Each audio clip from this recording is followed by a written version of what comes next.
Olá, vitoriosos, tudo na santa paz? Espero que sim. Hoje eu vim aqui conversar, dialogar com um amigo meu, Bruno. Bruno é uma pessoa que é da periferia, que graças a Deus a mentalidade dele mudou. Ele é uma pessoa agora empreendedora, tem barbearia e tem novos projetos.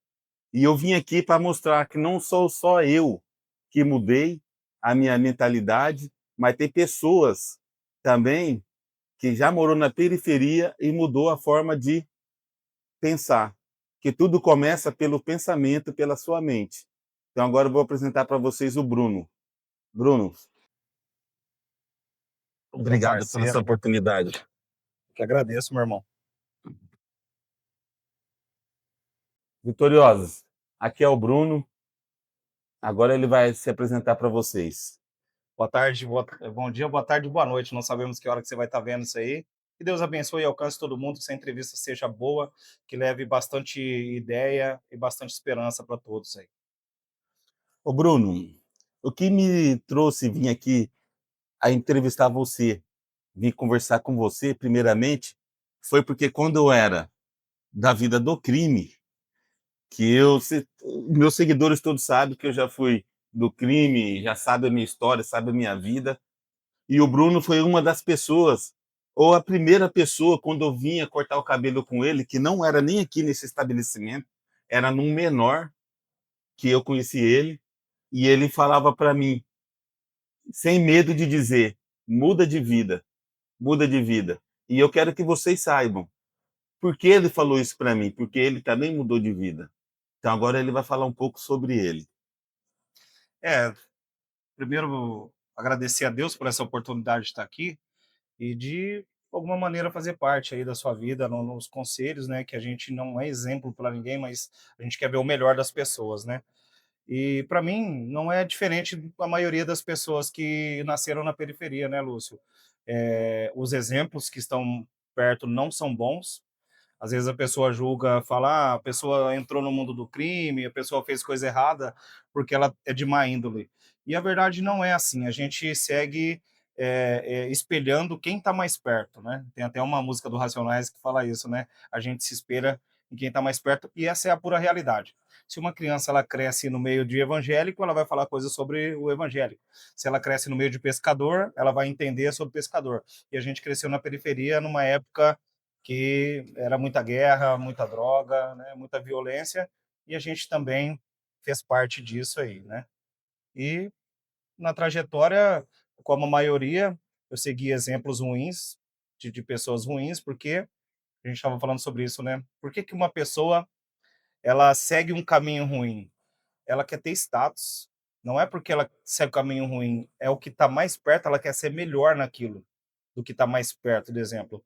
E não era diferente, eu queria ser temido, queria ser respeitado e considerado na quebrada, né, Lúcio? Não Você é isso que a queria gente ser o busca? cara da quebrada. Mas que no mínimo respeito, né, cara? Você tem que ter atitude, tem que mostrar a sua, vamos dizer assim, não medo. Você tem que mostrar a sua ousadia, a sua coragem, para ser respeitado no meio do pessoal e assim, com todo o mal e todo o bem que aconteceu na vida, eu sempre fui uma pessoa aceita em vários lugares. Por exemplo, aqui em Lis tinha muita briga de bairro, né?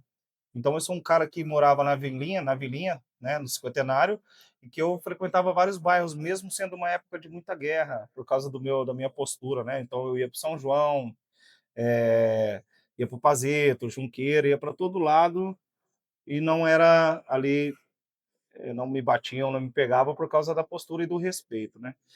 E aí foi isso, crescendo na periferia, seguindo os exemplos ruins, e fiz algumas coisas aí que são ilegais, como a maioria das pessoas que cresce mais solto, com mais liberdade aí na periferia, e a minha mentalidade mudou, assim, porque eu enxerguei que eu não queria aquilo para minha vida, não queria aquilo para minha família, não é uma coisa que eu ofereceria para minha filha, né, que eu tenho uma filha de 15 anos, né. E a minha história é essa, praticamente, crescendo na periferia, estudei no Otacílio Santana, quem é do Otacílio aí já dá um salve nesse, nesse vídeo, tá? dei muito trabalho na escola, assim, as pessoas antigamente, os professores, eles gritavam, xingavam, e eu não era um cara que aceitava muito isso. Fui convidado a retirar da escola, fiquei para a rua, fui fazer fui virar maloqueiro mesmo, e o que mais mexeu comigo, assim, foi dar desgosto para os meus pais. Quando eu dei muito desgosto para meus pais, que eu vi que meus pais estavam sofrendo por minha causa, foi o gatilho real, assim, de que eu precisava mudar, que eu precisava ter uma postura de homem, né, como minha mãe sempre disse, né, vira homem, seja homem, tenha atitude de homem. E eu vi que no mundo do crime, com todo respeito aí a todo mundo, é muita injustiça. No mundo do status, do cara que quer ser respeitado nesse sentido aí, tem muita injustiça e muita passação de pano para coisa errada. E, graças a Deus, eu vim com um senso de justiça aí, e realmente, o conselho dos meus pais, da minha mãe principalmente, me fez mudar o modo de pensar. Como que era o ambiente dentro da sua casa, com seu pai, com sua mãe? Exemplos. É, não era dos melhores, não vou dizer que era ruim, porque eu já vi muita situação ruim. Meu pai era alcoólatra, teve um período aí que batia na minha mãe, que agredia, infelizmente, né, cara? A gente, como criança, a gente viu isso acontecer e isso reflete. A gente não entende isso quando tá naquela idade. Isso refletiu na escola, refletiu no meu comportamento e eu só fui entender isso depois com análise, minha autoanálise. Eu estudo por conta a psicologia comportamental e um monte de coisa. Eu vi que o ambiente era de medo, né. Meu pai é alcoólatra, minha mãe tinha que trabalhar fora, meu pai também era muito trabalhador, tinha o lado bom dele, que ele era brincalhão com a gente também. Minha mãe também vivia nervosa por causa dessa situação, então tinha aquela coisa de ser uma mãe cuidadora, zelosa dentro de casa, casa limpa, comida, né. Eu falo que a gente teve muito privilégio, que a gente teve até empregada dentro da minha casa na infância, mesmo sendo da periferia, porque minha mãe era uma excelente profissional e meu pai era um excelente profissional. Para uma pessoa ter a minha mãe sendo doméstica na casa dela, a pessoa pagava 3 salários mínimos para minha mãe, porque ela tinha conhecimento muito conhecimento de cozinha, de todas as coisas, né. Então, por um lado, parece que é muito legal, mas a gente também tinha a ausência dos pais, né, então a gente era cuidado por pessoas estranhas, muitas vezes, né. Enfim, então eu vou falar para você, o ambiente teve, como na maioria das casas de periferia, tem o lado bom e o lado ruim. A minha mãe batia na gente, a gente é arteiro. Hoje em dia os pais não batem mais, né, por isso que tá desse jeito essa geração, né. E também tinha carinho e tinha amor também e cuidado dos pais, entende. E o ambiente, no geral, eu não posso classificar nem como bom como ruim. Só de uma coisa eu sinto saudade desse tempo. A gente sente falta. Era um tempo que era mais duro, né, a gente não tinha grana, não tinha tanta coisa, a gente brincava na rua, burquinha, pipa, salva-latinha, pé na bola, essas coisas, e era muito divertido, era bom. Em cima disso daí, o que que você trouxe para sua filha, de todo esse ambiente? O que que você aprendeu? O que que você conseguiu excluir dos traumas que você teve, familiar, de quebrada? O que fez mudança em você para Tá. a criação da sua filha? Olha, uma coisa que eu tenho medo de verdade mesmo é ser alcoólatra, porque como eu vi meu pai sendo alcoólatra, uma coisa que, me dá um pouco de medo é o alcoolismo, que, na minha opinião, é a pior droga que existe na face da terra, é o álcool, e ele é legalizado, por isso que ele é o pior, né. Você vê, eu vou até um assunto polêmico aqui, ó, depois vai virar corte isso aí. Por que que é proibida a maconha no país? Eu nunca vi um maconheiro caindo de bêbado na rua, batendo na mulher porque fumou maconha, ou batendo um carro, alguma coisa porque fumou maconha. Eu acredito que a maconha hoje ela não é liberada e eu nem sou a favor da liberação da droga. Eu acho que tem que proibir o álcool, na verdade, proibir mais droga. Mas, se a maconha fosse liberada, talvez o cara chegasse em casa cansado, ele ia fumar um baseado, ele não iria para o bar, ele ia ficar quieto. Então, para a indústria do álcool, a liberação da maconha não é positivo. Que as pessoas vão para o bar, gastam dinheiro, ficam louco, ficam emocionados, gastam mais dinheiro, agride a esposa, bate carro, atropela a gente, cai na rua, fica envergonhado. E o maconheiro não, ele fuma maconha, o que ele vai fazer? Vai ajudar a mulher a fazer uma janta, lavar uma louça, vai arrumar casa, fica bonzinho, brincalhão para os filhos, né. Então, o meu medo é o alcoolismo. "Ah, Bruno, você bebe?" Eu bebo e pouco. O mínimo ali que eu posso beber, se eu vejo que está já ultrapassando, é onde que eu paro. Eu trago isso para minha filha, que é esses valores de um comportamento equilibrado, é ter equilíbrio e não ser alienado, porque nós fomos criados de um jeito que onde apontava era o que a gente ia fazer. Não era assim essa época? Se passasse na televisão, você comprava e comia, você vestia o que estava na TV, alienação. O que eu trago para minha filha é isso, não é porque você vê alguém bebendo ou vê alguém fumando que você tem que fazer. E siga os bons exemplos, porque se a gente vê um exemplo ruim, não é necessariamente obrigado você seguir esse exemplo ruim. E é isso que eu tento no máximo aí passar para minha filha. Foi duro pra gente chegar aqui. Foi duro. Foi a gente começou, por mais que a da periferia fez coisa errada, a gente começou a trabalhar muito cedo. Com 10 anos eu já pegava a bolinha de tênis lá no country. É o que eu passo para minha filha. A gente trabalhou desde cedo. Eu com 14 anos eu era gandula lá no country, né? A gente ia trabalhar não porque precisava, porque a gente gostava de ter o nosso dinheirinho. Minha mãe tinha orgulho disso também. O que que eu passo para minha filha? Fala, por mais que a gente tenha uma condição ali, que meu pai e minha mãe poderia dar uma condição pra gente, a gente correr atrás do nosso. E até hoje você está correndo atrás do seu. Tô correndo atrás. Tá Até hoje. difícil, tá difícil. Tô correndo faz um tempinho já, hein? Aí eu pergunto para você, Bruno, o que que o que toca em você para você olhar para uma pessoa que nem eu, o Lúcio, Uhum, que vinha cortar o cabelo com você sim. e falar: "Muda de vida", para você, o que faz, o que se incentiva a falar isso? Os seus clientes que tá ainda na vida do crime. Tá. Cara, eu vejo o potencial nas pessoas e o quanto ficam refém quando estão vivendo do crime, né? Porque é um pesadelo, cara. É você não conseguir dormir, você ter arma dentro da sua casa, ter droga dentro da sua casa, não ter paz. E eu vejo isso, eu via isso em você. Eu não via que você tinha paz. Eu via que você estava correndo atrás sempre, tinha ali uma grana, mas aparentemente sempre com muito ansioso, muito nervoso, sempre no telefone, com 2, 3 telefones respondendo os outros, resolvendo BO até de pipa na quebrada, pô. Você tinha que resolver tudo. Então, um cara sem paz. E o principal motivo é chamado de Deus. Eu não tenho outra explicação.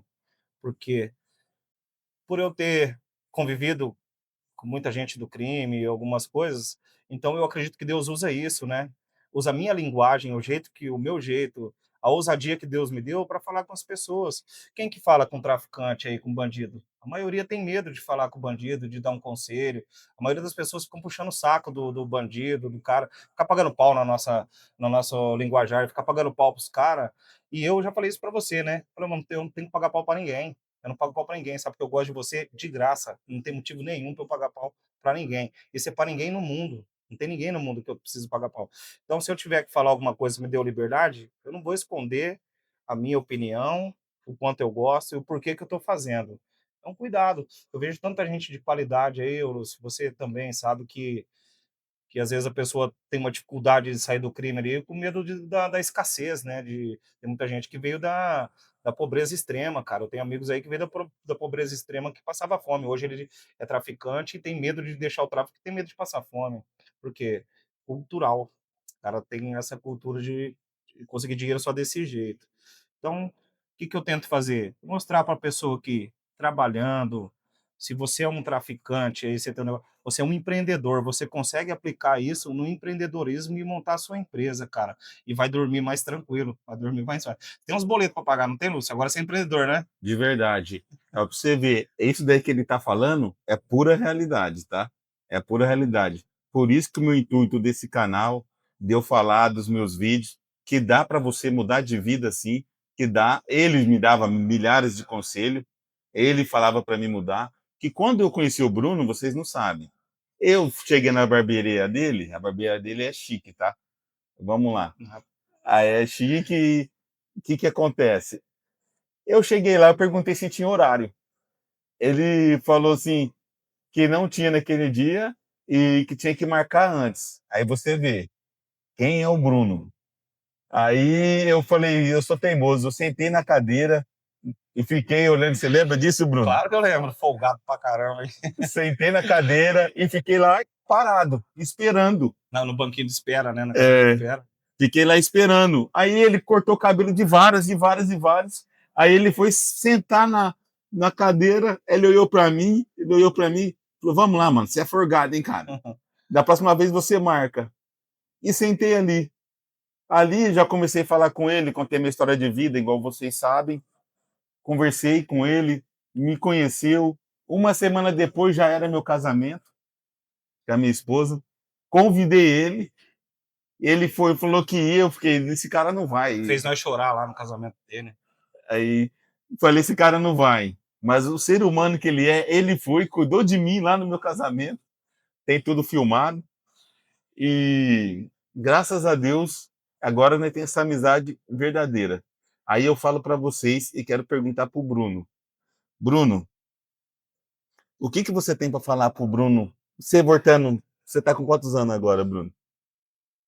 42. 42. O que, que você poderia falar para o Bruno de 10 anos, de quando tinha 10 anos? Poxa, se eu visse o Bruno com 10 anos, eu ia falar, pega leve, cara. Vai devagar aí, meu. Pô, você é ansioso, hein? Acho que eu. Acho que talvez isso, né, cara? Acho que eu daria esse conselho pra mim. Vai devagar, vai tranquilo, não tenha tanta pressa. Porque assim, acho que a maioria das pessoas não sabe. Eu tenho um problema que se chama TDAH, que agora virou modinha o pessoal falar, mas só que até um tempo atrás aí a gente nem falava disso, né? Tinha até vergonha de falar que tinha um problema aí. E o TDAH tem algumas características aí, que uma delas é a ansiedade e ser impulsivo, né? E eu sempre fui muito impulsivo. E eu diria isso para mim, um carinha de 10 anos, com 10 anos, eu lembro muito bem, quando eu tinha 10 anos, eu ia falar isso: vai devagar, vai tranquilo, faça as coisas direito, valorize o que é bom e descarte o que é ruim, porque todo dia tem um falso amigo entrando na sua vida e todo dia tem Deus, o verdadeiro amigo, entrando na sua vida. Aí você vai escolher quem que você quer perto de você. E o conselho é: fique perto de Deus, hein? Sempre. Amém, amém, amém. Esse Bruno aqui já me levou, me convidou, e eu fui, que tinha cultos aqui na praça, no centro da cidade. E eu era retrógrado, eu era uma pessoa do homem das cavernas. O que te fez a convidar eu para ir naquele culto ao ar livre, onde não tinha placas? Caramba, isso aqui é assunto polêmico, hein? Esse cara tá querendo arrumar problema. Cara, eu sou cristão, eu não frequento o templo, eu não vou em nenhuma igreja, não, em nenhuma instituição. Nós somos a igreja, a verdade é essa. Então, o intuito de convidar todas as pessoas para ouvir a palavra de Cristo, né? Eu te chamei por causa disso, porque para talvez nesse dia a gente conseguisse expressar o nosso sentimento por Deus e o como a gente ama a Deus, a intensidade, que não tem parede que segura. Então, na verdade, eu convido todos vocês aí que estão assistindo aí a ser cristão. É você que frequenta a igreja, que vai no templo também, seja cristão. Não porque tem um templo, porque hoje eu considero o templo como um bezerro de ouro. Precisa de algo físico para a pessoa adorar a Deus, para ter alguma coisa ali. Hoje a instituição, o templo é um bezerro de ouro. Eu sinto que se as portas da instituição fechar, 90% dos que dizem eu sou servo do Senhor vai se mostrar como não é, porque não vive, não tem essa essência, né? Então, o convite sempre foi para buscar Jesus Cristo. Então, como a gente fazia os cultos na praça, no movimento do reino, a gente teve sempre essa visão. Não tem dogmas, aqui não tem barreiras, aqui a gente não pede oferta, dinheiro, dízimo, não pede nada, porque o próprio Deus sustenta a sua obra. Se na palavra do Senhor diz: se ninguém clamar ao Senhor, as pedras iriam clamar ao Senhor. Então, não somos nós que fazemos a obra de Deus, é o Senhor que faz a obra dele. Nós somos servos, instrumentos, só se colocar na disposição e vai acontecer. Então, você gostou do convite? Você foi? Amei, Você amou o amei, convite? amei. Você sentiu a presença de Deus De lá? verdade, muito, muito, Como muito, que foi muito. para você agora? Você vai ser entrevistado agora. Como foi para Cara, você estar para lá? mim foi algo incrível, porque eu também não esse negócio de ficar dentro de um templo e o povo achar que é só ali dentro daquele templo, para mim, Jesus e Deus é maior do que isso, que do momento que eu tenho comigo que quando Jesus veio aqui, ele já tirou Deus de dentro do templo, que antigamente somente os sacerdotes que poderia falar. E muitas vezes pessoas tão impactada que acha que precisa de estar dentro de um templo para poder falar com Deus. Mas Jesus foi e falou. Quando perguntaram para ele, Pai, como que eu oro? Jesus falou, Pai nosso que estás no céu. Naquele momento, Deus, Jesus pegou Deus e colocou livre para todos nós. E aquilo ali foi impactante para mim. Eu ir ali e ver que tinha aquele universo. Ainda tem, Bruno? O movimento do reino, ele parou. A gente parou com esse trabalho, mas é uma coisa que vive, né? Que é vivo. Eu acredito que o Espírito de Deus nos direcionou para fazer esse trabalho e por algum momento ali entraram algumas pessoas e sempre vai ter, é o joio e o trigo, a palavra do Senhor diz, né? Eles vão crescer junto. Teve pessoas que usaram o palco ali, né? Aquele momento, o microfone para se beneficiar aí politicamente e essas coisas me incomodou muito, cara. E acaba os nicolaítas, né, como diz lá em Apocalipse, capítulo 4, né? A gente tem que lutar contra o evangelho malvado. Eu não gosto disso, não é bom esse tipo de evangelho que extorque as pessoas, que faz a pessoa sentir que dá dinheiro, faz ela ter algum crédito, não deu o dízimo, você vai para o inferno, alguma coisa assim. Se Deus é o dono do ouro e da prata, meu irmão, fica tranquilo, você quer ajudar alguém? Paulo já falou, quer uma religião? Ajuda os órfãos e as viúvas. Não adianta nada ir de quarta, quinta, no sábado, domingo, religiosamente dentro do templo e você tá vazio, é sepulcro caiado, que chama isso aí. É podre por dentro e é bonito por fora, a aparência é de cristão. Se a gente for observar aí o tempo que Cristo veio ao mundo, ele não foi no centro de macumba, nem no prostíbulo, nem nos feiticeiros repreender, não. Ele foi lá no templo e falou, vocês seus hipócritas, fazem leis que não a cumprem, não entram no reino de Deus e impede que os outros entrem também. Então, o que eu vejo? Hoje é igual, é semelhante. Hoje a gente vê os templos aí cheios de reizinhos, né? Cada pastor é um rei, é um dono de um pedaço. Geralmente são pessoas mal-sucedidas em tudo na vida e depois conseguem sucesso ali de mandar em alguém, se tornam arrogantes, ditadores de leis que não está levando o verdadeiro evangelho para as pessoas, né? E as pessoas ficam presas nisso, achando que servir a Deus é servir o templo. Nós temos um exemplo, é o bom samaritano. Passou o sacerdote, não ajudou o irmão dele que estava caído no chão, que foi roubado e espancado. Passou um sacerdote, mas como ele estava com os afazeres no templo, ele falou: estou muito ocupado, foi embora, deixou o irmão dele no chão. Passou o levita, que é o cantor da igreja, vamos dizer assim hoje em dia, o cantor, músico da igreja, viu o irmão dele sangrando no chão, falou: poxa, eu tenho um monte de coisa lá no templo para fazer, hein? Não vai dar para ajudar meu irmão aqui não, foi embora. Aí passou o samaritano, que era considerado inimigo, que é judeu também, só porque ele não seguia as rotinas dos judeus, o samaritano foi considerado excluído como povo de Deus. O samaritano viu o judeu ali caindo no chão, ele parou o tempo dele, porque ele não tinha templo para servir. Ele não tinha templo, eles adoravam no monte, né, como diz lá no poço de Jacó, a samaritana para Jesus, né? Então eles não tinham templo para cuidar, ele parou e ajudou. O judeu limpou, levou para uma estadia e cuidou dele. Isso foi uma parábola que Jesus disse. E Jesus, afrontando os fariseus, perguntou: quem é o próximo dele? Aquele que agiu com misericórdia. Eu, na minha pior fase, agora recente, estou passando de uma fase terrível. Chamei o pastor da igreja que eu frequentava naquela época 4 vezes para ir na minha casa me visitar, porque eu estava mal. Quantas vezes ele foi? Vamos ver se você sabe. Adivinha? Nenhuma. Nenhuma vez. Todos os membros da igreja que poderiam oferecer alguma coisa, que estão lá adorando, mexendo para lá e para cá, cantando música, chorando, todos, ninguém foi. Ninguém teve interesse. A palavra do Senhor diz: fuja da aparência do mal. Isso me parece muito mal. Então, eu prefiro não ir ao templo. Não tenho inimigos no templo. Eu acredito Graças que a tem muita Deus. gente sincera que frequenta o templo, mas está com falta de conhecimento de como servir a Deus para ser livre em Cristo. Você sabe o que é ser livre em Cristo? Está escrito na Bíblia. Que é a liberdade? É você estar com uma corrente presa lá dentro do templo e achar que vai ser salvo porque você auto se denomina servo de Deus ou você é um servo de Deus? Fica aí a questão. É um título ou é o seu DNA? É o título ou é o seu DNA? Você vive Cristo, Cristo vive em você, ou você tem sabor cristão? O que fez, Bruno, você chegar até. Qual foi a história do Bruno na vida profissional até chegar na barbearia? Que eu sei que você já foi CLT para depois virar um empresário. Sim. Ah, eu trabalhei com muita coisa, né? Eu comecei com bar, como barman.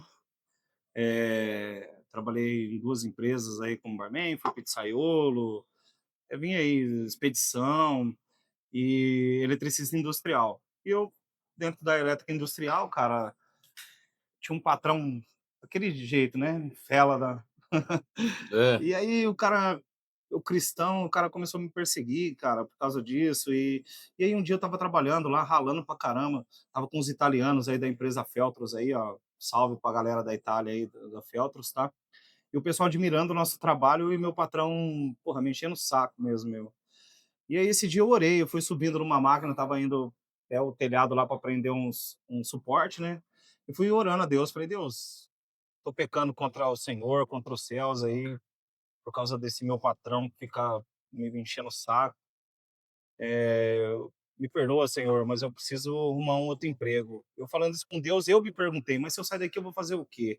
Na hora, na hora, Deus respondeu isso na minha cabeça, vai fazer isso aqui, e mostrou a barbearia.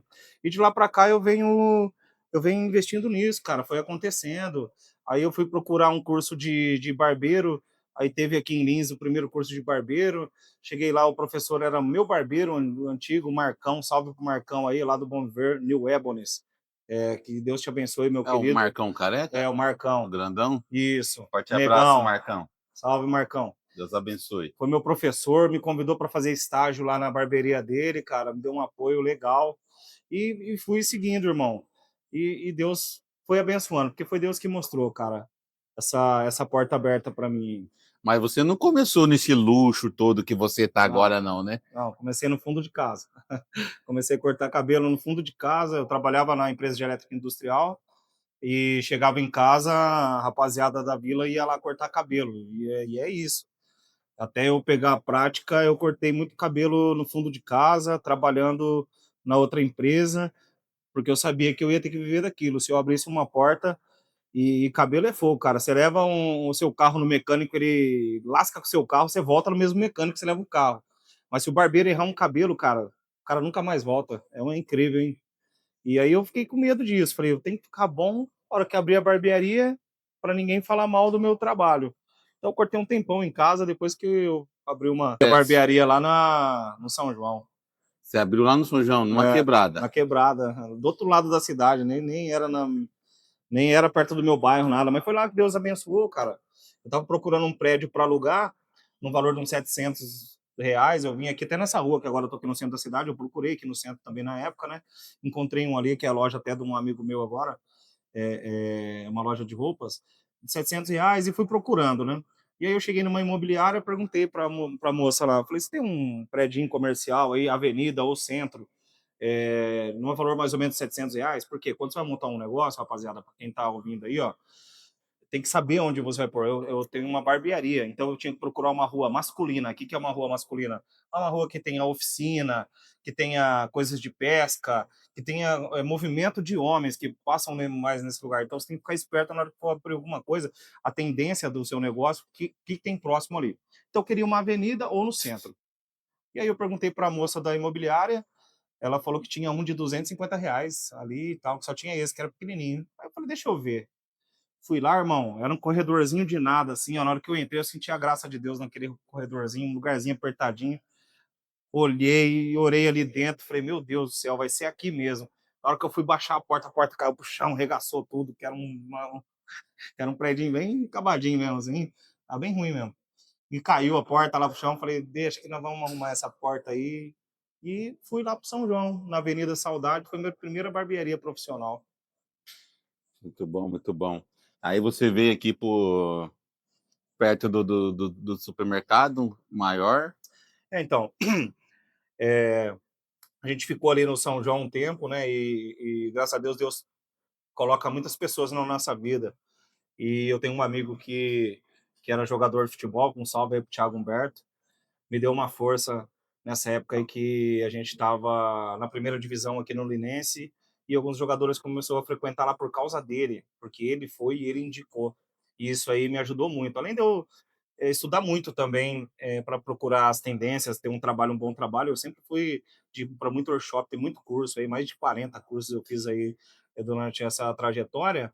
Eu tive o apoio dos meus amigos que atravessavam a cidade para ir lá cortar cabelo comigo. O Tiago, meu vizinho, o Finha. Eu não vou citar um monte de nome aqui, porque eu vou esquecer de muita gente, provavelmente, meu. Mas é uma galera aí que eu admiro, que eu tenho respeito, que eu tenho muito carinho e amor para essas pessoas. Pontuando, presta atenção. Ele tem um amigo que jogava futebol, que é o Thiago Humberto, quem foi para grandes clubes, foi para o Internacional, foi para tudo.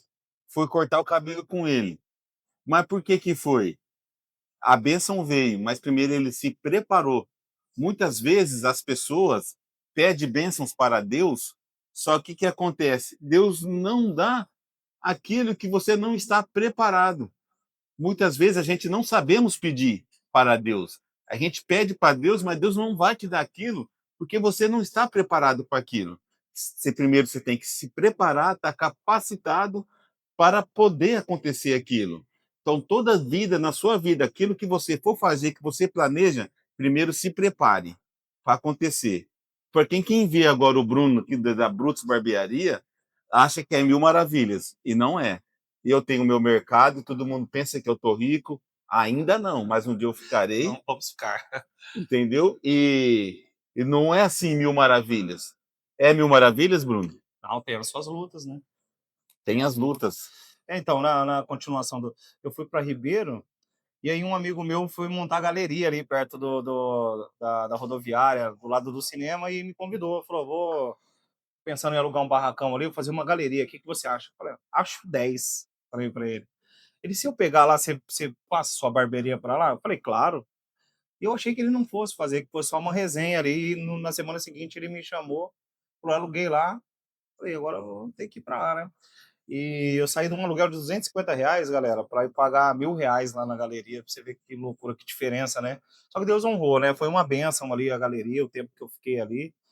E depois da pandemia, acabou a pandemia, a gente veio aqui para o centro, alugamos esse barracão aqui, fizemos uma barbearia aqui. Estamos aqui 4 anos. Glória a Deus. Glória a Deus. Ô Bruno, agora perguntando para você, qual é a sua expectativa para o futuro e quais os conselhos que você tem para os jovens? Ó, a minha expectativa para o futuro, eu acredito que eu já criei bons negócios, inclusive tem aí um McDonald's brasileiro, hein? Eu tô com um plano de negócio aí de delivery no começo, né?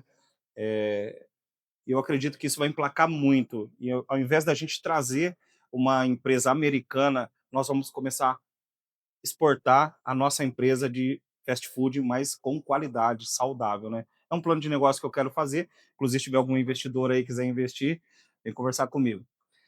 E as perspectivas é difícil, Lúcio, porque a gente tem que, infelizmente, enxergar o quadro político do nosso país, né? A gente tem que entender a programação, o que, que o mundo está vivendo, para a gente não ser surpreendido negativamente. Então, qual que vai ser o meu conselho junto com as perspectivas? Se prepare, seja uma pessoa capacitada em alguma coisa. Eu falo para o jovem, a gente às vezes fica preso numa ideia que a pessoa ela estuda 13 anos numa escola, acorda cedo, preocupado com prova, tudo. Ele terminou o ensino médio, sabe o que, que ele é? 13 anos depois de estudo? Desempregado. Não é nada. Não tem uma profissão. Aí a pessoa tem que fazer uma faculdade, mais 4 anos, investindo, pagando dinheiro, para aí ela sair e arrumar um emprego. Eu vou dar um conselho para você, jovem. Seja um empreendedor. Começa desde cedo. Estuda, aprende a ler, escrever, fazer uma matemática simples, escrever um português legal. Isso é muito bom.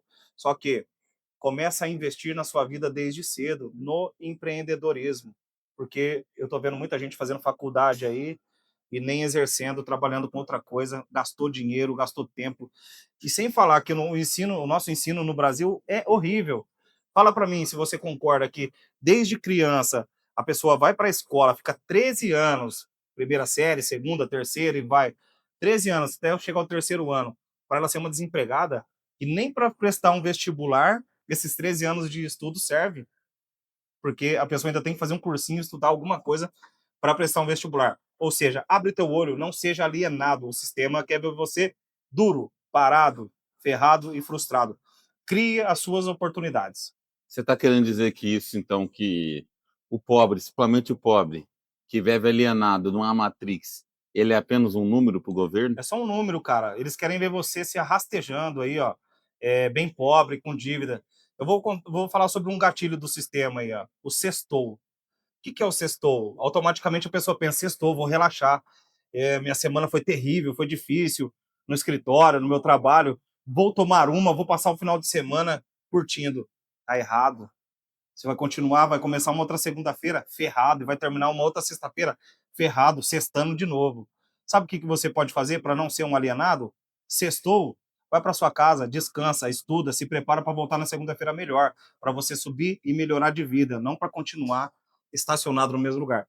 Isso é uma pessoa alienada. Ela trabalha, desconta o desgosto dela de trabalho, o cansaço dela em bebida, álcool, diversões fúteis e passageiras, e ela torna-se escrava desse sistema. Dizem que a escravidão acabou, né, Lúcio? Será que acabou? Apenas organizou ela. Se organizou? Por quê? R$ 1.500, R$ 1.600 de um salário mínimo aí, isso aí para mim parece ser muito escravidão, hein, meu? E as pessoas estão aí festejando. Pô, num país igual ao nosso, tudo caro, tudo arrebentado aí, é, um salário base aí de R$ 1.600. A gente vê o pessoal é, cagando cagando para a vida, deixando a vida passar, vivendo, não sabe cobrar, não sabe se comportar e sempre está colocando culpa nos outros. Cara, sai dessa. Se levanta, levanta na sua segunda-feira com vontade de vencer, termina a sua semana vencedor, vai para sua casa, passa o final de semana como alguém satisfeito com aquilo que fez, que vai melhorar na próxima segunda. Vai passar o final de semana, descansa, estuda, crie novas oportunidades para sua vida. Falando de tudo isso daí que você está falando, o que você acha dessa disputa aonde tem o quê? Direita e esquerda colocam ali Bolsonaro no pedestal e Lula no outro. E o que acontece? São histórias que contam um lado e para o outro e É, acabam se matando e se maltratando. sim. Pessoas, seres humanos se maltratando por causa de idealismo de cada lado. Sim, sim. O que você tem para falar? O que você Ó, acha disso? primeiramente, nós somos o patrão dos políticos. Nós que mandamos aqui. O povo não sabe disso, ou se esqueceu que nós que somos o patrão. O político tem que trabalhar para nós, não a gente aceitar qualquer merda que ele faz. Ponto inicial. Esse é fundamento. Segundo, não existe lado, todo mundo é ser humano aqui. Todo mundo come, todo mundo bebe, todo mundo caga. Agora, ideias, isso, aquilo, ou coisa particular, isso você corre atrás. Agora, a divisão, ela é feita para dominar o menos instruído. Um briga porque é do lado do Lula e o outro que é do Bolsonaro. E quem que é o brasileiro? Porque, Lúcio, o que mais me deixa indignado é a pessoa discute futebol até perder a amizade, a pessoa discute Big Brother, a pessoa discute qualquer coisa, mas ela não discute a verdadeira política, que é onde a gente, nós, trabalhadores que pagamos impostos, não temos o direito nem de cobrar o político que a gente votou. A gente não cobra, que a gente fala, isso aí é assim mesmo. Levianidade se chama. Isso se chama covardia e medo. Pô, o cara vai discutir futebol, perde amizade por causa de futebol, perde amizade por causa de Lula e Bolsonaro, mas não tem coragem de apontar o erro que é o nosso. Que a gente que deveria estar cobrando esses caras, independente de quem seja, fazer o que é bom para a sociedade, no geral. Que infelizmente, igual assim, que pessoas lutam e esquecem que a gente conhece igual quem mora em quebrada, que vive em quebrada, muitas vezes só conhece o governo duas vezes. Uma vez, me desculpe falar que eu falei errado. Você conhece eles na época de eleição e o governo que a gente conhece é quando a polícia vai lá para meter a borrachada, porque fica alienados muitas vezes. Presta atenção. A melhor forma de investir e querer fazer o que é correto para a sua vida, que é melhor, é você investir em você. Muitas vezes ficar perdendo tempo. O tempo que você perde brigando por causa de políticos, invista em você, tenta abrir sua mente, que você vai conseguir chegar num lugar muito mais alto. Ô Bruno, eu queria te agradecer por ter dado o seu tempo de vida, seu tempo de trabalho, que eu sei que é muito importante, mas você ter disponibilizado para vir aqui trazer uma mensagem para o meu público. Eu queria te perguntar para você, se fosse para vir uma mensagem no WhatsApp de todos no mundo, no Insta, em todas as redes sociais, qual seria a mensagem que você queira deixar? Primeiramente, quero agradecer por você ter me convidado para essa entrevista. Você é um cara que eu admiro muito, você sabe disso.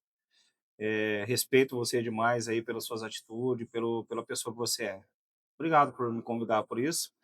E a mensagem que eu tenho para deixar para o mundo, se eu pudesse deixar uma mensagem para o mundo é: acorda, você está sendo manipulado.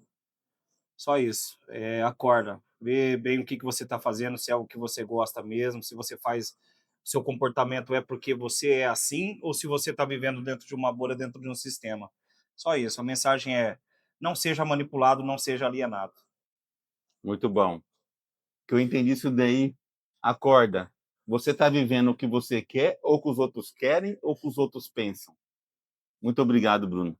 Um Valeu, abraço, Deus parceiro. abençoe. Tamo junto.